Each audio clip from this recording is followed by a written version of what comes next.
روسيا قالت أنها بإمكانها التعامل مع العقوبات، لكن إلى أي مدى يمكن أن تصل هذه العقوبات من الاتحاد الأوروبي؟ وأيضا هل ستتمكن هذه العقوبات من ردع موسكو؟ Of course, Russia will not admit, or the Russian political leadership will not admit that the sanctions are hurting them, but in fact they are. We introduced a set of sanctions already in 2014 when Russia attacked Ukraine and annexed illegally parts of its territories in Crimea Peninsula. And when Russia invaded eastern parts of Ukraine and created these separated republics.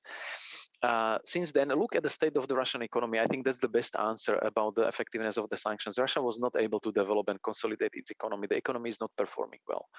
And the Russian people feel it because Russia is a very rich country, but they cannot explore all the potential of their country because of the sanctions imposed by us and our other partners. So when we impose even more sanctions, people in Russia, they will feel it, and they will ask their leadership whether this is really necessary. But on the other hand, of course, we don't want to target the Russian people. Unfortunately, the Russian leadership doesn't leave us another choice, but the sanctions are not the only policy tool. The sanctions are only an accompanying instrument with which we underline our policies that we mean it really seriously, that we mean seriously the need for dialogue and the need for de-escalation. And the moment Russia starts to de-escalate, we can then lift the sanctions introduced, because the sanctions are responding to concrete action. If there is a change of behavior, of course, we will lift the sanctions. But the sanctions are biting, trust me, and the Russians know that they are biting.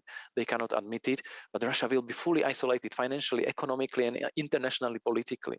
And I don't think it's any country's aspiration to be seen as the thug of the community and be ostracized and being sitting on the margins, just waving with all the weapons they have, but they have nothing else, just their weapons and manpower.